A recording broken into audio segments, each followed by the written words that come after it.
Wabarakatuh. Waalaikumsalam warahmatullahi wabarakatuh. Apa kabar semuanya? Sehat ya? Baik, di sini kakak ingin memperkenalkan diri. Nama kakak Rafiq Robani, tinggal di Cilengsi. Ada yang tahu Cilengsi? Taunya Depok belum? Hah? Bogor, Kabupaten, dekat Bekasi. Anak, tolong diperhatikan, jangan ada yang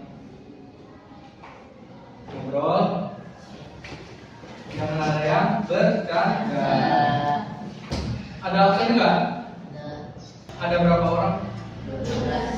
Siap ya, bikin doa dulu.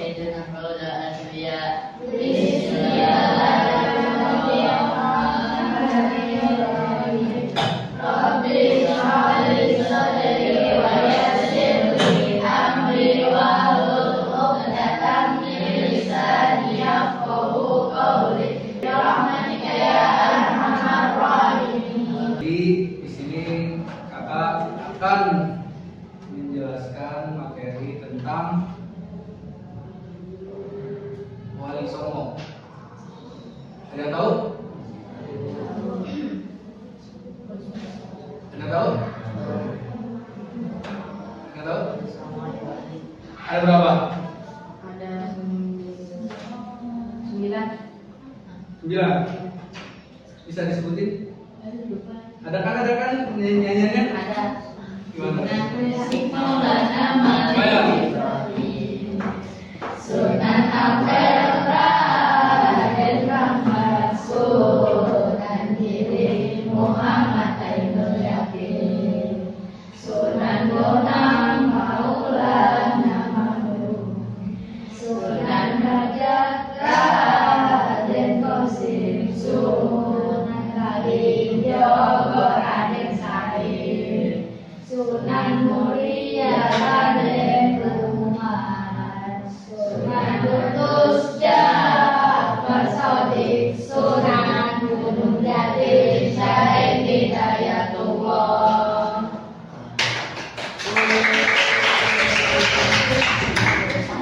Pinter-pinter ya. Nah, jadi di sini Abang akan menjelaskan lebih detail tentang Sunan Bonang. Siapa yang tahu nama asli Sunan Bonang? Tuh.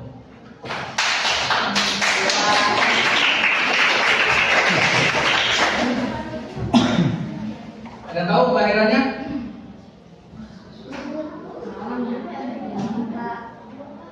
Coba. 1000 Jawa 465 Masehi. Di kota Surabaya. Nah, di sini Abang akan melihat video tentang Sunan Bonang untuk menyebarkan agama Islam saat itu.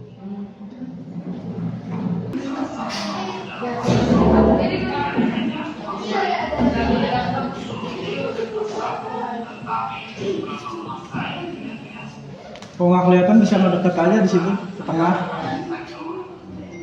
Beri dengar suaranya.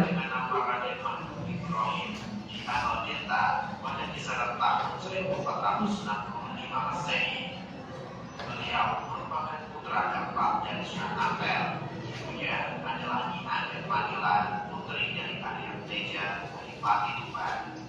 Sunan Bonang juga memiliki seorang adik yang bernama Raden Qasim. Gelar Raden Qasim dikenal sebagai Sunan Derajat. Dewi Purtosia, saudara perempuan Sunan Bonang, diperistri oleh Sunan Giri. Sedangkan Dewi Purtosima, saudara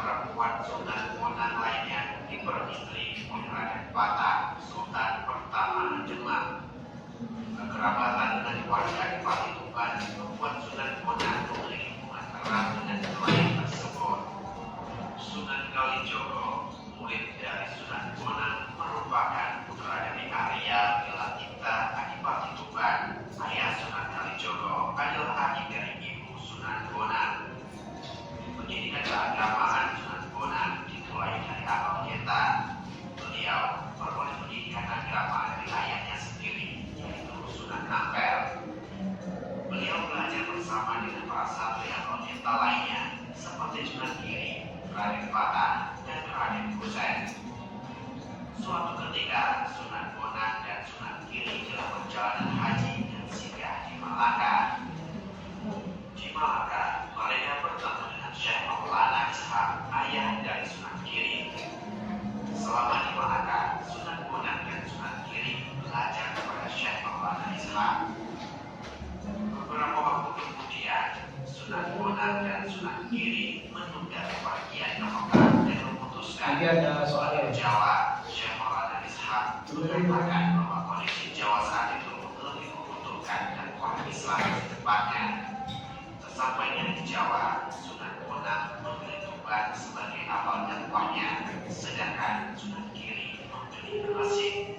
Sunan Bonang tidak hanya berdakwah di Tuban, beberapa tempat di pedalaman Jawa tidak luput dari upaya dakwahnya. Kediri pada waktu tersebut dikenal sebagai pusat penganut ajaran Tantra Bhairawa, salah satu sekte dalam Hindu Buddha. Pada babak Daha Kediri, sebagaimana dikutip Agus Sugianto dalam Atlas Wali Songo, Sunan Bonang mengalami perlawanan hebat dari para tokoh Tantra Bhairawa.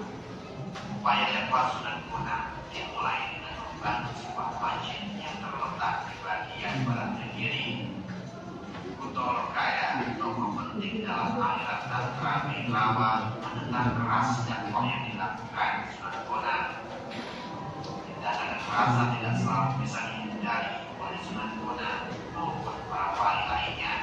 Penolakan dakwah Sunan Bonang oleh Kuto Lokaya berujung pada kekerasan fisik. Namun, Sunan Bonang berhasil mengatasi situasi tersebut. Kuto Lokaya kemudian menjadi salah satu murid Sunan Bonang. Begitu halnya dengan tokohnya Emoji, sosok penerus ajaran calon Arab, pada akhirnya Sunan Bonang berhasil mengatasi masalah-masalah tersebut. Dalam babak Daha Kediri diceritakan bagaimana Sunan Bonang mengubah aliran sungai Beratas. Berbekal pengetahuannya, Sunan Bonang mampu mengalirkan sebagian dari sungai Beratas. Sunan Bonang juga mampu membuat sebagian sungai Beratas kebanjiran. Pada serat Gandhi Ngelingit Purwo yang juga dikutip Agus Sugianto dalam Atlas Wali Songo, disebutkan sosok Ajeng Blajang Nilo menentang dakwah Sunan Bonang. Suatu ketika, Ajeng Blajang Nilo menantang Sunan Bonang dengan ayam jago. Siapa yang kalah akan menjadi pengikut yang menang.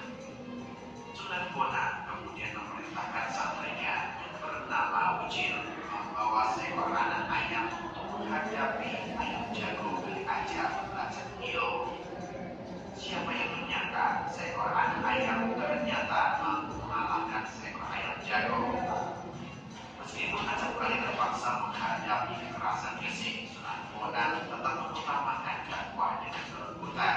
Kebudayaan menjadi lahan yang digarapnya sebagai strategi dakwah. Sunan Bonang mencermati setiap bentuk kebudayaan masyarakat Jawa. Beliau mempelajari bagaimana dakwahnya bisa diterima tanpa adanya kekerasan. Hingga akhirnya Sunan Bonang menemukan strategi dakwah melalui jenis-jenis budaya seperti wayang, tembang, serta adat istiadat lainnya.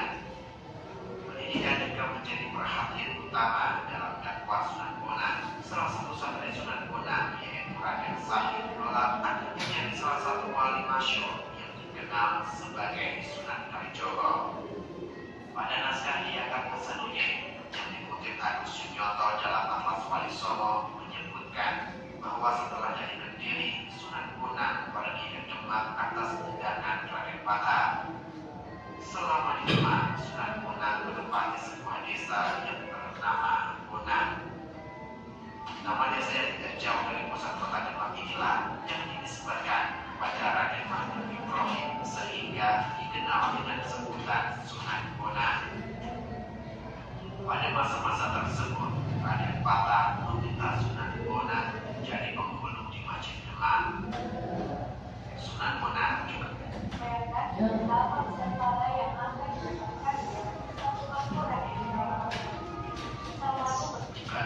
dalam pembangunan Masjid Agung Demak. Beliau membuat salah satu tiang penyangga masjid. Tempat tiang penyangga utama Masjid Agung Demak dibuat oleh 4 orang sunan. Tiang penyangga utama sebuah bangunan dalam istilah Jawa disebut dengan istilah Soko Guru. Sunan Bonang membuat bagian barat laut Soko Guru Masjid Agung Demak. Sedangkan Soko Guru yang berada di timur laut dibuat oleh Sunan Kalijogo. Bagian tenggara dibuat oleh Sunan Ampel dan bagian barat daya dibuat oleh Sunan Gunung Jati. Sunan Bonang sendiri tidak lama menjadi imam Masjid Demak. Beliau kemudian melanjutkan dakwahnya ke Lasem. Selama di Lasem, Sunan Bonang tinggal di sekitar Bukit Watu Layar. Kawasan di sebelah timur Lasem tersebut kemudian dikenal sebagai Desa Bonang. Sunan Bonang tidak hanya berdakwah di satu tempat. Dari Lasem, Sunan Bonang kembali ke Tuban melanjutkan dakwahnya di sana. Merujuk pada cerita Lasem yang dikutip Agus Sunyonto dalam Atlas Wali Songo, Sunan Bonang diangkat sebagai wali negara Tuban yang memiliki wewenang dalam hal keagamaan. Untuk menarik simpati masyarakat Jawa, Sunan Bonang mulai menggunakan kesenian sebagai sarana dakwah. Beliau menciptakan alat musik yang dikenal sebagai bonang. Peralatan musik tersebut banyak digunakan dalam pertunjukan wayang.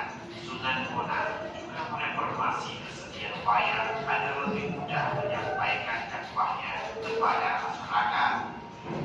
Bukan hanya untuk kesenian wayang, bonang juga digunakan oleh aparat desa untuk mengumpulkan warga.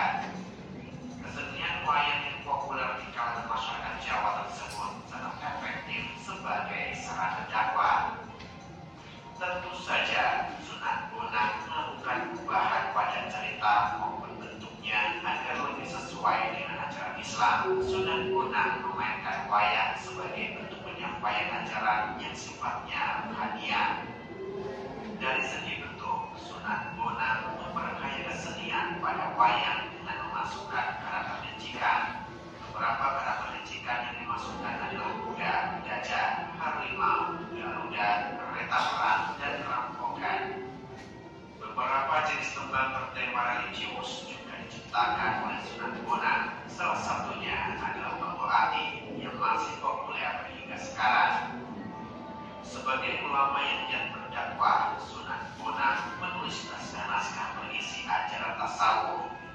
B.J. Oeschliger, historiograf asal Belanda, menyebutkan dalam bukunya Handboek van Bonang tentang naskah-naskah kuno yang diyakininya ditulis oleh Sunan Bonang. Naskah-naskah kuno yang diteliti oleh Oeschliger berisi kisah Sunan Bonang terhadap ajaran ulama-ulama pendahulunya seperti Al-Ghazali maupun Abu Syahur bin Suhaib. Sunan Bonang dikenal sangat gigih dalam menyebarkan agama Islam. Dalam Serangga dari Purwo disebutkan di Padang Arab di Pulau Iran untuk berdakwah. Upaya tersebut berhasil mengislamkan penduduk serta pendeta itu di Pulau Tiran. Begitu pula dengan Batara Katong, putra Raja Brawijaya kelima yang berjanji masuk Islam setelah wafatnya sang ayah. Sunan Bonang kemudian mengirimkan Syekh Wali Lana untuk menagih janji Batara Katong. Namun, Batara Katong telah berangkat menuju Pulau Tiran dan masuk Islam di bawah bimbingan Ki Ageng Pandan Arab sebelum bertemu utusan Sunan Bonang. Setelah berdakwah sekian lamanya, Sunan Bonang pun akhirnya tutup usia. Beliau dimakamkan di sebelah barat alun-alun kota Tuban. Jika Anda suka video kami, jangan lupa untuk subscribe, like, dan memberi komentar. Nyalakan loncengnya agar mendapatkan. Nah, jadi cara berdakwah Sunan Bonang itu caranya beliau berdakwah ke masyarakat dengan cara mendekatkan kebudayaan mereka. Apa contohnya tadi? Wayang sama gamelan. Tuh. Jadi dua itu cara Sunan Bonang untuk mendekatkan ke mereka untuk menyebarkan agama Islam. Nah dulu tuh wayang itu ceritanya tentang India dulu tuh ceritanya. Sama gamelan juga punya India, orang-orang Hindu. Nah, jadi Sunan Bonang ini berubah jadi cerita wayang itu jadi cerita-cerita Rasulullah, sahabat-sahabatnya gitu. Nah, gamelan ini juga dipakai buat ini kan sholawat. Jadi sekarang abang kasih tugas ya. Nanti gue udah jelasin aja. Oke. Yang pertama, nama asli Sunan Bonang. Yang kedua, tahun berapa Sunan Bonang lahir. Ketiga, Sunan Bonang lahir di mana? Ya? Dijawab udah semua? Saya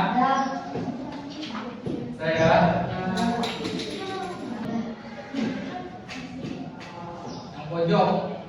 Nama siapa? Adam. Coba jawab. Pertanyaan nomor 1. Namanya Sunan Muria.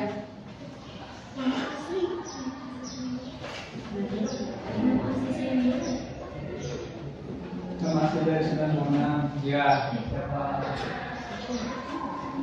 Nah, siapa bisa jawab? Apa? Raden Masjid Ibrahim. Tuh. Nah. Raden. Magnum Ibrahim. Ya. Magnum Ibrahim. Bener kan yang cewek? Bohong. Sekarang yang cewek ya. Siapa yang tahu? 1465. Tuh. Jadi 1465 Masehi. Yang ketiga, cewek Surabaya. Nah, jadi Sunan Bonang itu ulang dari awal ya. Sunan Bonang nama aslinya Raden Magnum Ibrahim. lahir tahun 1465 Masehi. lahir di kota Surabaya. Jadi hikmah yang bisa diambil di pelajaran ini. Jaga agama Islam. Hah? Hikmahnya 3. Apa kasih dia? Maju ke depan. Tidak bisa jawab, cewek? Jawab aja, salah apa? Hikmah apa? Dia maju. Apa?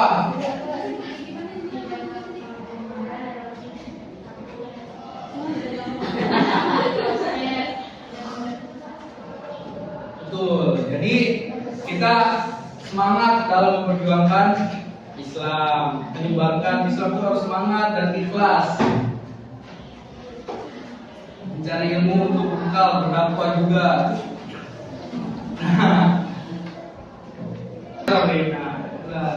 Kita belajar ya di sini. Dari abang, cukup sekian.